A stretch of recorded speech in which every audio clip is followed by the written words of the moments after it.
Hello friends, this is DL Harry and welcome to video. तो ये देखते हैं कि मार्केट में आज कैसे मूवमेंट्स हुए और कल हम मार्केट को किस तरीके से ट्रेड कर सकते हैं, स्पेशली कल जब एक्सपायरी है। तो यहाँ पर आप देख सकते हैं कि कल हमने फिबोनाची इसमें ड्रॉ किया था और लेवल्स हमारे पास आए थे कि 38% जो कि रिट्रेसमेंट लेवल होता है फिबोनाची में, वहाँ पर मार्केट ने आकर सस्टेन किया। तो आज मैंने आपको कहा था आज के लिए कि या तो ये यहीं कंसोलिडेट हो या फिर ये 23 से लेकर और 38% के बीच में ही यहाँ पर ट्रेड करे। तो आज ठीक वैसा ही हुआ, मार्केट ओपन हुआ और ये हाई गया 23% तक, लेकिन वहाँ पर अपनी क्लोजिंग नहीं दी और उसके बाद में ये डाउन आया और डाउन आकर फिर से 38% पर इसने अपना सपोर्ट ले लिया। अगर हम 15 मिनट के टाइम फ्रेम में देखेंगे तो आप इसको और अच्छे से देख पाएंगे। यहाँ पर आप देख सकते हैं कि इन लेवल के बीच में ही मार्केट ओपन हुआ, डाउन आया, यहाँ से एक अच्छी बाइंग आई, रिजेक्शन कैंडल बनी, अप गया, अप जाने के बाद एक क्लोजिंग कैंडल ने दी, लेकिन नेक्स्ट कैंडल पर फिर से रिजेक्शन आई, वहाँ पर सस्टेन किया प्राइस इसी जो हमारी लाइन थी 23% की, इसके नीचे, और फिर से डाउन आ गया। प्लस अगर आप ये चीज़ देखेंगे कि यहाँ पर जो हमारे पास मूवमेंट आया था वो अपसाइड का था, ये कंटिन्यू, और यहाँ पर फिर इस अपसाइड मूव के बाद यहाँ पर ये डबल टॉप भी देख सकते हैं आप, या एम पैटर्न भी बोल सकते हैं। जैसे ही ये लाइन ब्रेक होती है इस कैंडल पर आप अपनी क्वांटिटी ले सकते हैं, मतलब अपनी एंट्री ले सकते हैं एक अच्छी क्वांटिटी के साथ, और अपना मूव जो है वो आप एक्सपेक्ट कर सकते हैं इस एसएल के साथ 1:2 का, या फिर जो आपके पास पहला स्विंग है यानी कि यहाँ तक का, जो कि ऑलमोस्ट 1:2 जितना ही होता है। अगर आप एम पैटर्न को देखना चाहते हैं तो आप एक वॉच लिस्ट में जाकर देख सकते हैं, प्ले लिस्ट में चार्ट पैटर्न की सीरीज़ हमने यहाँ पर चैनल पर डाली हुई है, जहाँ पर आपको एम पैटर्न की स्पेशलिटी बताई हुई है कि कहाँ आपको एम पैटर्न मिल सकता है और कैसे आप उसमें ट्रेड कर सकते हैं एक लॉजिकल एसएल और टारगेट के साथ। तो यहाँ पर अब हमारे पास नेक्स्ट जो है, हम बीएन में देख चुके हैं कि यहाँ तक मार्केट आकर कंसोलिडेट हुआ है। अब यहाँ पर जो पॉसिबिलिटी है कल के लिए वो मैं आपको बता देती हूँ। पहले हम इन ड्राइंग्स को रिमूव कर लेते हैं जो भी हमने ड्रॉ की है। ओके, सो कल के लिए हमारे पास जो मूव हो सकता है, देखिए ये कंटिन्यू डाउन आया है, जैसे हमें एम पैटर्न मिला है वैसे ही हमें यहाँ पर डब्ल्यू पैटर्न मिल सकता है अप साइड के लिए, अगर ये लेवल ब्रेक हो जाता है, और फिर से हमारा टारगेट हमारा स्विंग रहेगा जो कि ऑब्वियसली यही है अगर अच्छा मूवमेंट आता है तो। अदरवाइज़ इसमें जो मूवमेंट हो सकती है वो मान लीजिए कि आपको पोल एंड फ्लैग पैटर्न भी मिल सकता है। कैसे? ये यहाँ पे डाउन आया है, ये आपको फ्लैग का काम कर सकता है, एंड देन पोल वापस से ये डाउन आ सकता है। आपका टारगेट जो रहेगा वो इस हाई से लेकर और यहाँ जहाँ पर ये जोन स्टार्ट हुआ है इतना ही रहेगा, यानी कि ये लगभग 300 पॉइंट का मूवमेंट है, तो आप 300 पॉइंट का टारगेट डाउन साइड में रख सकते हैं। तो ये आपके लिए या तो डब्ल्यू पैटर्न का काम कर सकता है या पोल फ्लैग एंड पोल का। तो इस तरीके से जब पैटर्न बन जाता है तभी कन्फर्म होता है, तब तक आप एंट्री मत लीजिए जब तक ये पैटर्न कन्फर्म नहीं होता। अगर आप चार्ट पैटर्न पर स्टडी करते हैं, अगर आप न्यूज़ वगैरह देखते हैं, तो आज की जो न्यूज़ थी वो ऑलमोस्ट आपको बता रही थी कि मोस्टली सेंटिमेंट्स डाउन है, बिकॉज रेपो रेट बढ़ चुका है, इस वजह से बैंक सारे डाउन रहेंगे। लेकिन हुआ क्या? चार्ट पैटर्न आपको क्लियरली बता रहा है कि ये अभी हाई जो था ये क्रॉस हो चुका है और इस कैंडल पे बाइंग आ चुकी है, क्योंकि इसने अपने प्रीवियस सपोर्ट लेवल से जो कि 34,800 था वहाँ तक ये नहीं गया है और अभी इसमें अपसाइड का मूव आ रहा है। प्लस यहाँ पर अच्छा वॉल्यूम भी आ सकता है, अगर आप वॉल्यूम देखते हैं तो यहाँ पर एक बड़ी कैंडल बनी और मोस्टली जिन्होंने डाउन साइड का व्यू रखा था उनके एसएल्स हिट हुए काफ़ी हाई क्वांटिटी में। उसके बाद ये अप गया और उसके बाद अप जाने के बाद जब ये कंसोलिडेट हुआ है फिर ये डाउन आया। तो जो एंट्री एग्जिट है वो हमें न्यूज़ नहीं बताती, वो हमें ओआई नहीं बताता, कुछ भी नहीं बताता। आपकी एंट्री आपको सिर्फ आपका चार्ट देगा। तो इसीलिए आप चार्ट देखिए एंट्री लेने के लिए, बजाय कि न्यूज़ या कुछ भी आप देख रहे हैं उस पर आपको एंट्री नहीं मिल पाएगी। मैंने आपको बता दिया है कि किस तरीके से आपको यहाँ पर पैटर्न मिल सकता है अगर मार्केट इसी जोन में ओपन हो जाती है। लेकिन अगर मार्केट गैप अप या गैप डाउन होती है तब भी हमारे पास लेवल्स हैं कुछ। मान लीजिए कि मार्केट गैप डाउन ओपन होती है इस लेवल के आसपास, जो कि हमारे पास 34,800 का लेवल है, इसी लेवल के डाउन में ओपन हो जाती है, तो थोड़ा वेट कीजिएगा कि या तो ये कंसोलिडेट होकर इसको अपसाइड में ब्रेक करे, ये फिर से हमारे लिए सपोर्ट का काम करे, या फिर ये रेजिस्टेंस की तरह काम कर जाए जैसा कि ये पहले कर रही थी और फिर हमें डाउन साइड का मूव मिले, बिकॉज अभी ये काफ़ी अच्छे लेवल पर है। लेकिन अगर ये लेवल ब्रेक हो जाता है, गैप अप आपको मिलता है, तो एक बार रुकिएगा कि ये इस लेवल को टच करके वापस डाउन आए या फिर इस लेवल को टच करके सपोर्ट लेकर फिर अप जाए। तो ये गैप डाउन और गैप आपके सिचुएशन में हो सकता है। मैंने आपको क्लियर कट सिचुएशंस बता दी है।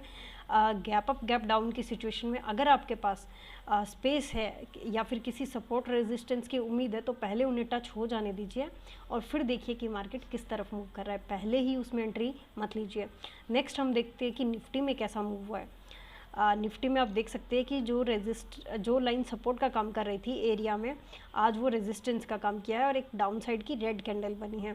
तो निफ्टी के अभी सेंटिमेंट्स हमारे लिए डाउन है, एक अच्छी रेड कैंडल बनी है, एनगल्फिंग भी कह सकते हैं, कल की पूरी मूवमेंट को इसने एनगल्फ कर लिया है। डाउन साइड का भी सेंटिमेंट है, लेकिन अभी ये भी कंसोलिडेट हुआ है प्राइस आकर, तो या तो ये इसी कंसोलिडेशन को ब्रेक करके वापस इसी हाई को टच करे ताकि ये इसे ब्रेक कर पाए बड़े टाइम फ्रेम में, अगर मार्केट के सेंटिमेंट्स अपसाइड के हैं। लेकिन अगर मार्केट के सेंटिमेंट डाउन है तो ये यहीं कंसोलिडेट होकर डाउन साइड में हमें मूवमेंट दे सकता है। नेक्स्ट हम चलते हैं HDFC बैंक की तरफ। डेली टाइम फ्रेम पर ही इन्हें देखेंगे। यहाँ पर देखिए, मैंने आपको कहा था कि ये एक head and shoulder type pattern बना सकता है। तो अभी आप देख रहे हैं कि जो हमारे पास एक प्रीवियस सपोर्ट का काम लाइन कर रही थी, उसी लाइन पर आकर ये अभी सपोर्ट ले रहा है। तो अगर ये इसी लाइन के आसपास कंसोलिडेट होकर अप जाता है तो ये अपना head and shoulder pattern complete कर देगा। अगर ये ब्रेक हो जाएगा तो हम अपसाइड के टारगेट देख पाएंगे। अगर ये ब्रेक नहीं होता तो ये वापस से डाउन आ सकता है। मीन्स हमारे लिए ये जो लाइन है, ये जो गैप है, जो गैप डाउन हुआ है, ये हमारे लिए एक स्ट्रॉन्ग रेजिस्टेंस का काम कर सकता है, क्योंकि अभी तक इसने 1 टाइम 2 टाइम यहाँ तक आया नहीं है और 3rd टाइम रेजिस्टेंस का काम किया है। तो 4th टाइम भी या तो ये रेजिस्टेंस का काम करेगा, अदरवाइज ब्रेक होने के बाद ये स्ट्रॉन्ग सपोर्ट का काम करेगा। नेक्स्ट हमारे पास है एक्सिस बैंक। एक्सिस बैंक में हमारे पास एक रेड कलर का कैंडल बना है। मैंने आपको कहा था कि ये जोन अगर ब्रेक होगा तभी हमें डाउन साइड की एंट्री मिलेगी, और अभी ये ब्रेक हो चुका है। तो नेक्स्ट टारगेट इसके पास ये लाइन है 645 का। उसके बाद हमारे पास 627 का टारगेट है बड़े टाइम फ्रेम पे, और अभी इसमें अपसाइड का कोई सिग्नल नहीं है, क्योंकि कैंडल जो बनी है वो काफ़ी बड़ी रेड बनी है। नेक्स्ट है ICICI बैंक। इसमें भी रेड कैंडल बनी है। मैंने आपको कहा था कि ये जोन ब्रेक हो चुका है, तो आप इसे मान सकते हैं कि ये यहाँ से रेजिस्ट करके प्राइस अभी डाउन आ रहा है। तो अभी तक इसके पास जो आ रहा है, अभी हमारे पास जो रेजिस्टेंस लेवल काम कर रहा था वो ये कर रहा था। यहाँ पर ये प्राइस ने रेजिस्ट किया था काफ़ी टाइम तक। तो अभी ये फ़िलहाल यहाँ तक तो आना ही चाहिए, जैसा कि हमारे पास एक्सिस बैंक में हुआ है कि एक प्रीवियस रेजिस्टेंस था जो अभी सपोर्ट का काम किया था, लेकिन उसमें ब्रेक हो चुका है, यहाँ तक अभी आया नहीं है। तो या तो ये यहाँ से आकर फिर अप जाए, या फिर ये इसको भी ब्रेक करके हमें और डाउन साइड का व्यू दे, जैसा कि बैंक निफ्टी भी और डाउन आ सकता है। तो ये पॉसिबिलिटी है एक। नेक्स्ट SBIN अगर हम देखेंगे तो यहाँ पर आप देख सकते हैं कि एक बड़ी ग्रीन कैंडल बनी है और जोन में आकर ही इसने अपनी क्लोजिंग दी है। तो ये अभी और साइडवेज हो सकता है। अगर हम यहाँ पर लाइन ड्रॉ करेंगे ट्रेंड लाइन, तो हमारे पास जो लाइन आ रही है वो इस तरीके से आ रही है कि अभी ये प्राइस जो है ये सपोर्ट ले रहा है इन लेवल्स पे। तो अगर ये इसी लेवल पे सपोर्ट लेता रहता है और यहाँ पर हमारे पास जो कंडीशन बनेगी वो कुछ इस तरीके की बन सकती है। इसे आप असेंडिंग ट्रायंगल भी कह सकते हैं, बिकॉज पहले डाउन ट्रेंड था, मार्केट अपना रेजिस्टेंस नहीं ब्रेक कर रही है लेकिन हाइयर लो बनाती जा रही है। तो एक टाइम पे हो सकता है कि रेजिस्टेंस ब्रेक हो और हमें अपसाइड का मूव देखने को मिले असेंडिंग ट्रायंगल में रिवर्सल। तो यहाँ पर अपसाइड का मूव हो सकता है। अगर ये लो ब्रेक कर देती है तो ये वापस से इसी जोन में आ जाएगा। लेकिन एक चीज़ है कि जब तक सारे बैंक्स एक ही डायरेक्शन में नहीं आते तब तक हमें बैंक निफ्टी में कोई अच्छा मूव देखने को नहीं मिलेगा। तो इसके लिए पहले सभी बैंक्स को एक डायरेक्शन में आने दीजिए, क्योंकि आप देख सकते हैं कि आज HDFC, Axis bank, ICICI bank, इन सब में रेड कैंडल बने, जबकि SBIN में एक ग्रीन कैंडल बना है। तो इस वजह से काफ़ी ये इसको कंसोलिडेशन में भी लेकर जा सकता है। जो मूवमेंट होते हैं इनके वो अगर वन वे जा रहे हो या सेम डायरेक्शन में हो तो बैंक निफ्टी भी उसी हिसाब से जाता है, बिकॉज ये सबसे ज़्यादा वेटेज रखने वाले बैंक्स हैं बैंक निफ्टी में। यहाँ पर आप देख सकते हैं कि कोटक बैंक में भी एक रेड कैंडल बनी है, लेकिन ये कंसोलिडेशन जोन है। आप देख सकते हैं कि यहाँ पर 1881 से लेकर और ये जो लो है 1830 तक का, इसी के इनसाइड में ही कैंडल्स बन रही हैं। अभी इसको ब्रेक नहीं कर रहा है। तो अगर इसको ब्रेक कर देता है तो हमें कुछ अच्छे टारगेट्स इसमें देखने को मिल सकते हैं। एक अच्छा मूव हम देख सकेंगे इसमें। जितना ये जोन में ट्रेड कर रहा है, ये मान लीजिए कि लगभग 50 से 50 पॉइंट का ये जोन है। तो जैसे ही ये इसको ब्रेक करेगा हम 50 पॉइंट का मूवमेंट एटलीस्ट इसमें देख पाएंगे। तो ये था कोटक बैंक का।